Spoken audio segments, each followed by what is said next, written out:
Então, jovens, nossa segunda aulinha.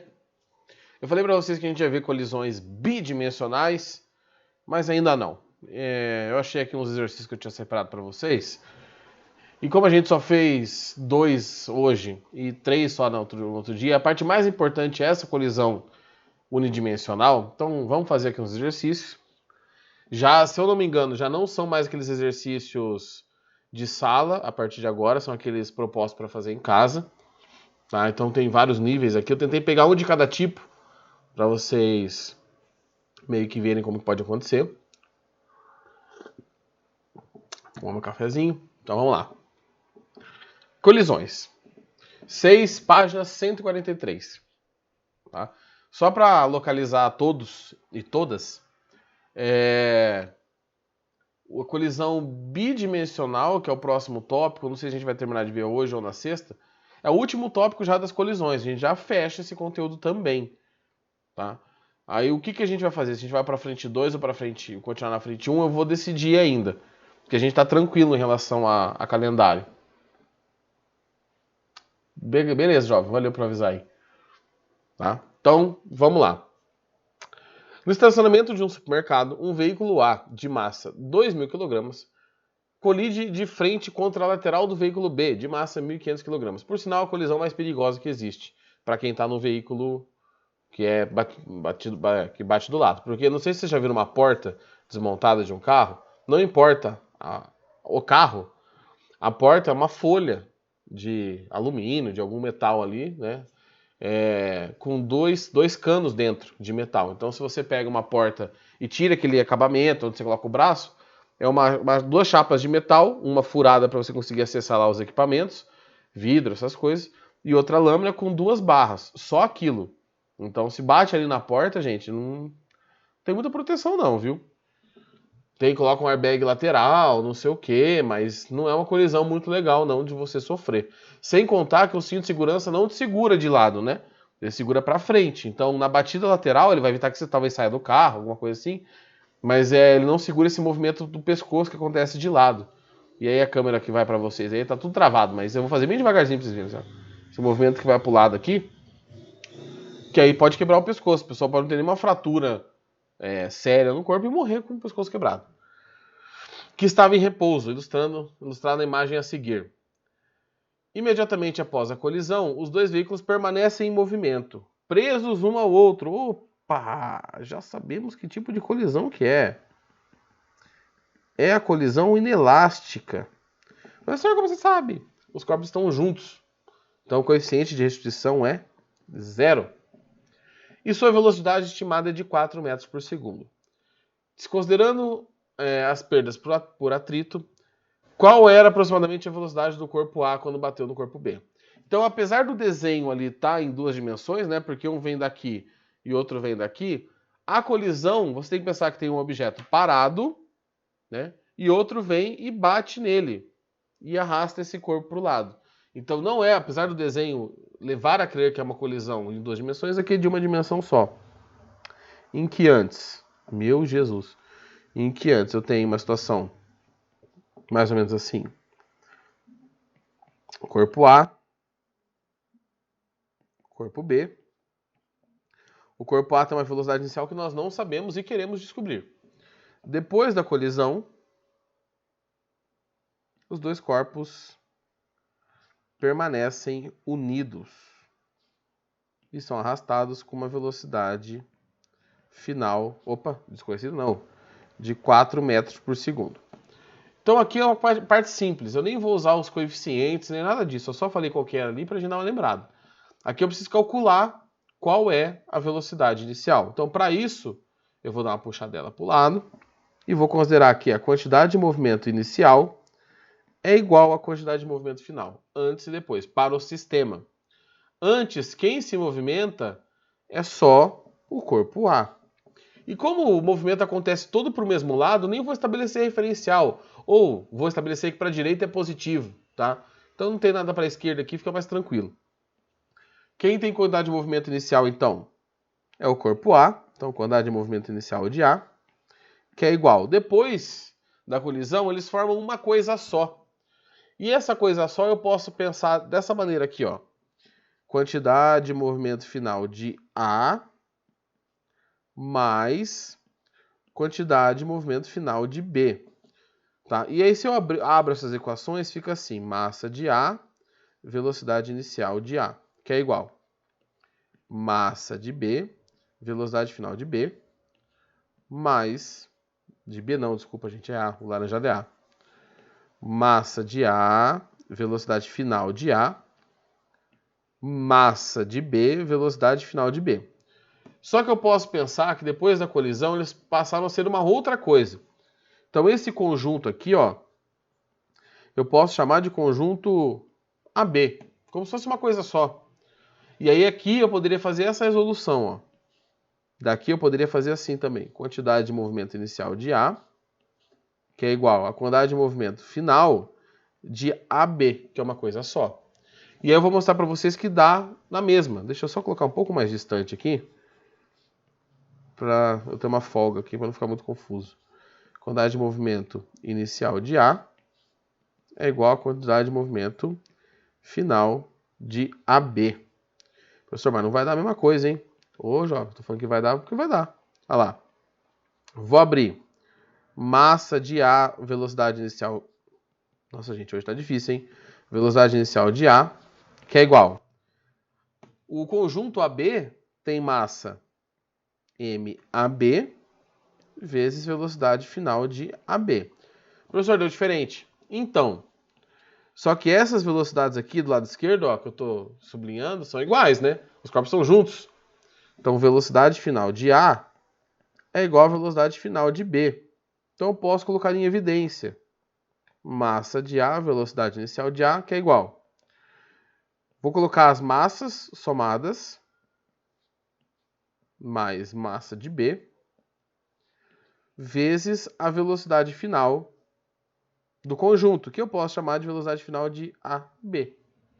Olha lá, a massa de AB que eu fiz do lado direito é a soma das massas, né? Porque é o conjunto. Então eu posso fazer igual eu fiz do lado esquerdo ou igual do lado direito. Tanto faz, dá na mesma. Você que faz o que você achar mais fácil.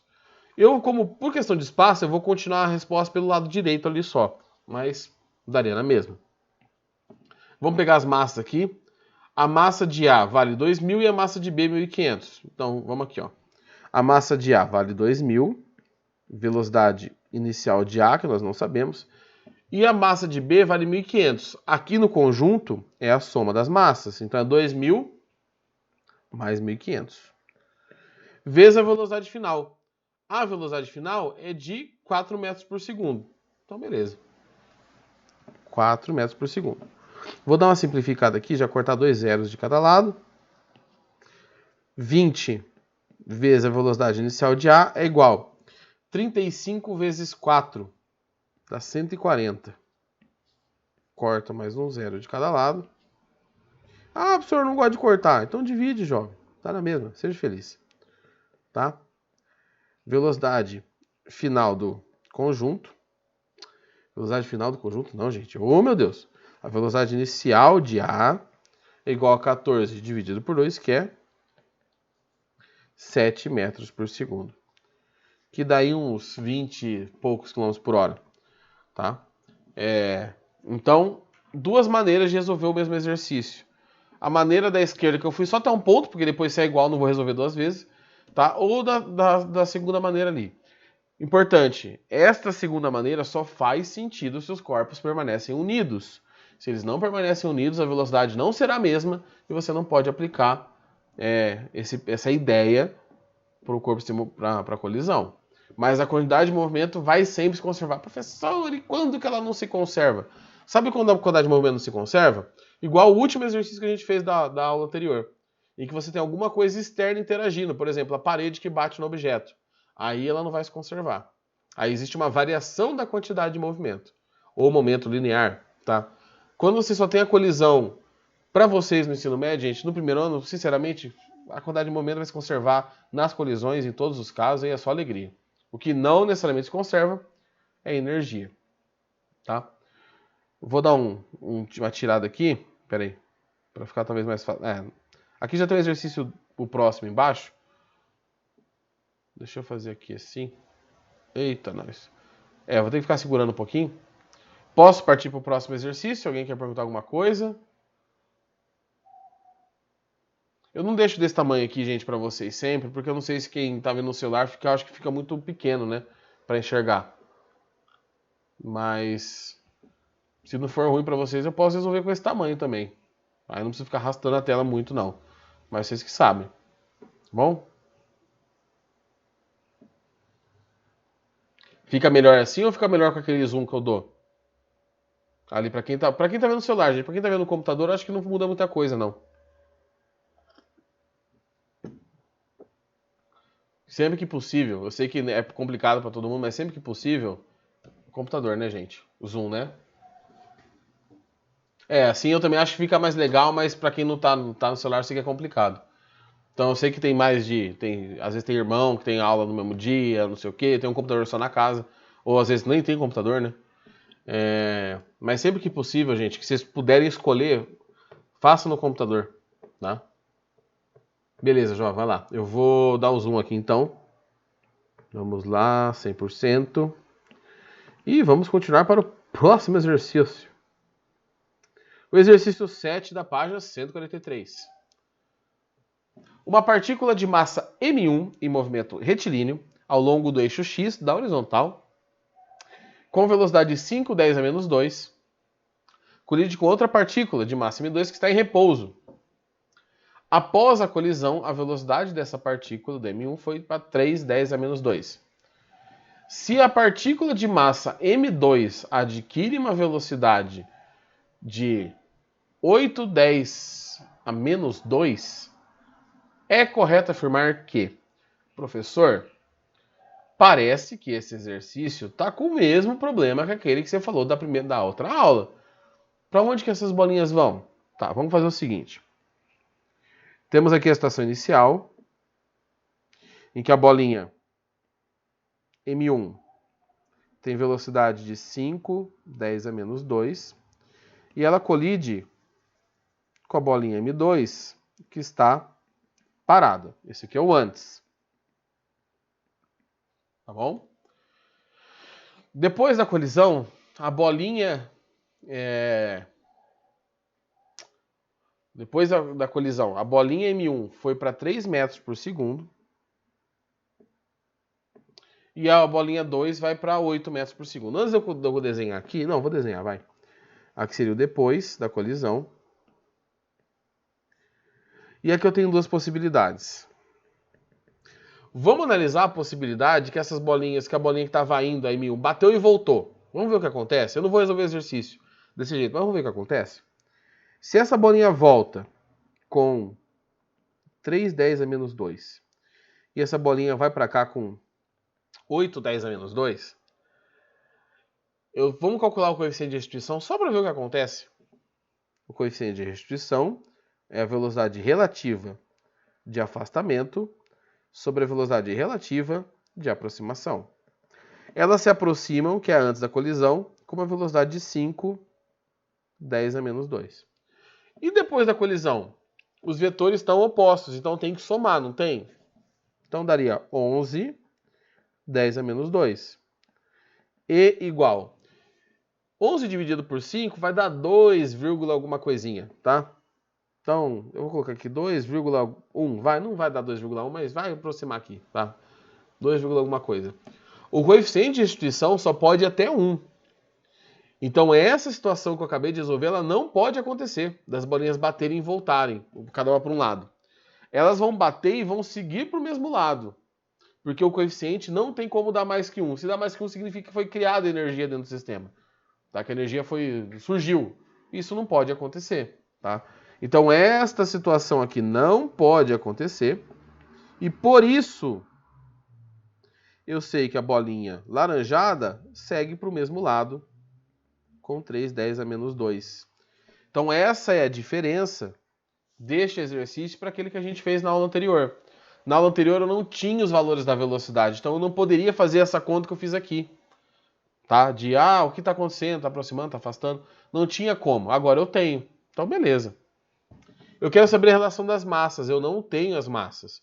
Só que é uma colisão. Então, gente, quantidade de movimento inicial Eu vou fazer pro lado aqui, tá? Vai fazer aqui mesmo. Vai. Aqui. Quantidade de movimento inicial igual a quantidade de movimento final. Quem se move antes é só a bolinha alaranjada. Então, quantidade de movimento inicial de 1. Que é igual. Quantidade de movimento final é a bolinha amarela e alaranjada. Como está todo mundo indo para o mesmo lado, eu vou deixar tudo positivo para a direita. Quantidade de movimento final de 1 mais quantidade de movimento final de 2. Espera aí que apareceu aqui um chat. Beleza, João, sossegado.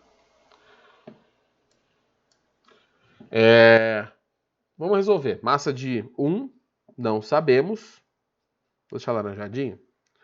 Velocidade inicial, 5 vezes 10 a menos 2. É igual. Quantidade de movimento final, a massa de 1 também não sei. Velocidade final, 3 vezes 10 a menos 2. Mais um pouquinho para o lado. A massa 2 vezes a velocidade final, que é 8, 10 a menos 2. Eu tenho 10 a menos 2 em todos os termos, então eu posso fazer o seguinte. Eu posso cortar esses 10 a menos 2. Tá? Tô vendo. A internet não tá legal. Mas não é só a sua não, acho que o Arthur também já saiu e daqui a pouco ele volta aí. Tem uma galera fazendo isso. Eu posso cortar. Por que eu posso? Porque tá em todos os termos. Vou dar uma puxadela aqui pro lado. E aí eu tenho que M1 vezes 5 é igual M1 vezes 3 mais M2 vezes 8. Vou passar esse 3M1 para cá. Então vai ficar 5M1 menos 3M1 é igual a 8M2. 5 menos 3 igual a 2M1, que é igual a 8M2. Vamos, antes de isolar o que eu quero, vamos ver a alternativa, tá? Porque, ó, as respostas estão tantos M1 é igual a tantos M2. Então, eu vou isolar, a princípio, o M1, não o M2, a princípio. Então, vamos lá. Passo esse 2 dividindo. Então, M1 é igual a 8 dividido por 2 vezes M2. M1 é igual a 4. Eita, nós. M2. Tá? Então, a massa 1 é 4 vezes a massa 2. Voltamos aqui na alternativa. A massa 1 é 4 vezes a massa 2. Alternativa A. Tá? Tem que tomar cuidado porque a alternativa C. Deixa eu dar uma tirada aqui agora para vocês poderem copiar. Dá uma olhada na alternativa C. Eita, peraí. Ixi, aqui. A alternativa C tá 4M1 igual a M2. Então, cuidado, tá? Isola, vê na alternativa qual que normalmente está do lado esquerdo, está isolado, e deixa tudo pro outro lado, lá de número, pra gente ver o que aconteceu. Então, a resposta é a alternativa A. Certo? Acho que dá pra fazer mais um, hein?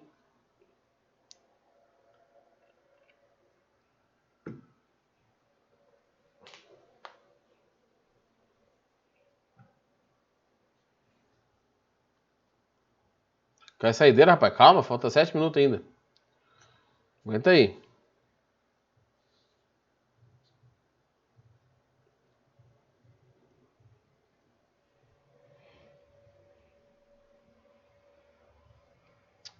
Posso para o próximo? Todo mundo sossegadão?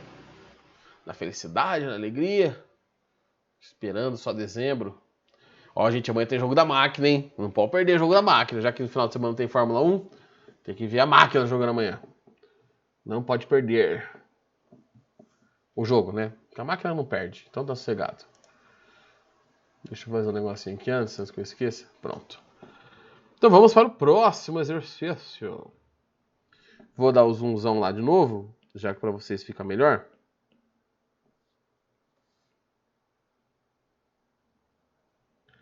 Aqui. Exercício 8, página 143. Considerando um sistema formado por duas partículas de massas diferentes, imaginando uma colisão frontal entre essas duas partículas, em que uma delas está em repouso antes da colisão, analisa afirmativas. Então vamos ver o que ele está falando de cada uma dessas. Tá? Pelo que a gente está vendo aqui, é sobre os tipos de colisões. 1. Se a colisão for perfeitamente elástica, a energia cinética do sistema das duas partículas será a mesma antes e depois. Perfeito. Energia perfeitamente elástica, colisão perfeitamente elástica, energia cinética se conserva. Então isso aqui está maravilhosamente correta. Deixa eu subir minha cadeira aqui, gente, que eu estou meio baixinho aqui hoje. Peraí. Pronto. Dá um up aqui para ficar na altura legal.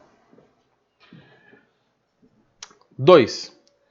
Se a colisão for perfeitamente inelástica, que é aquela que elas ficam grudadas, a energia total do sistema não se conservará. E aqui nós temos um problema, tá bom? Mais um problema.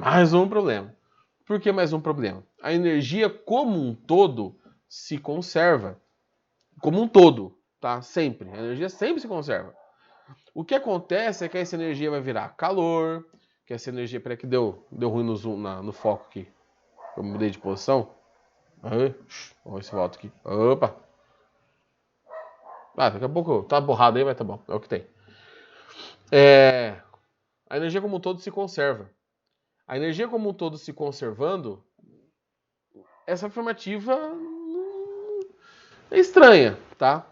Então vamos fazer o seguinte, vamos considerar duas possibilidades aqui. Se ele está falando de energia total como total mesmo, essa alternativa é falsa. Se ele está falando desse total como a energia mecânica, tá? Ela é verdadeira.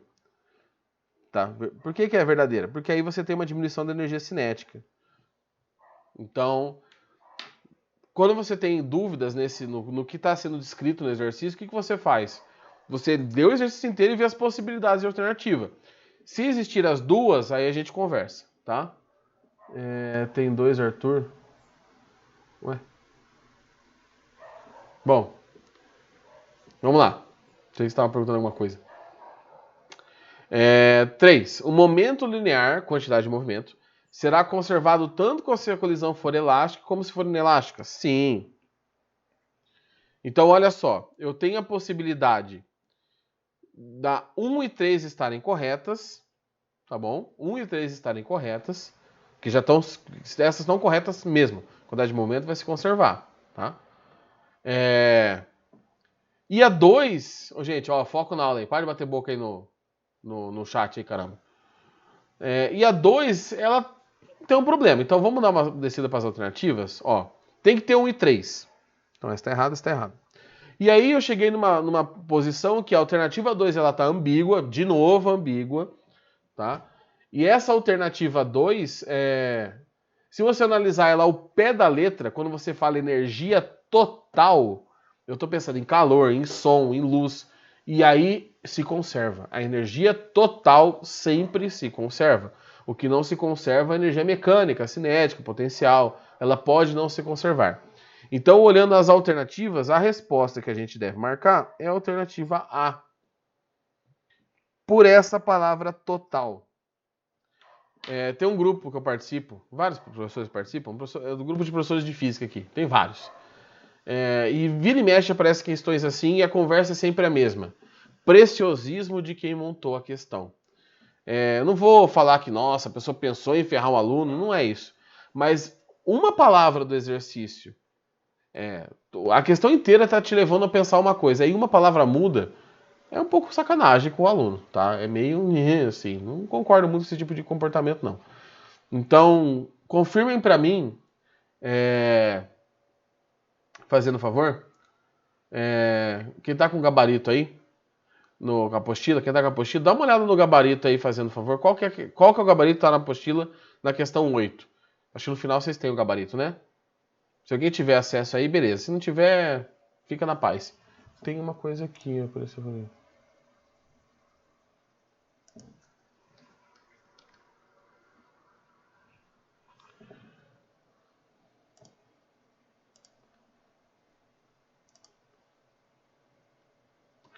Ó, eu vou fazer o seguinte, gente.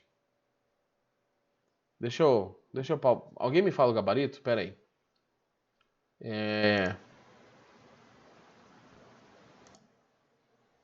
Certo? Então, voltando para o que eu estava falando aqui. Gabarito A, correto. D, errado. Pode riscar o gabarito da apostila.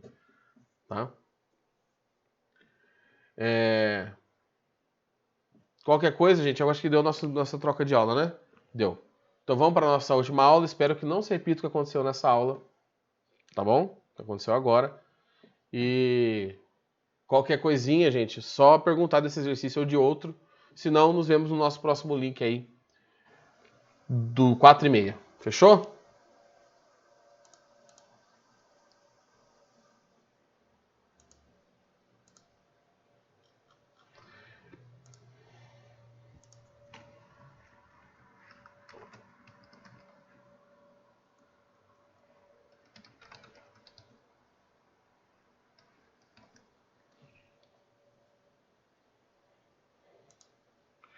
Deixa eu parar minha gravação aqui, senão eu vou ficar gravando.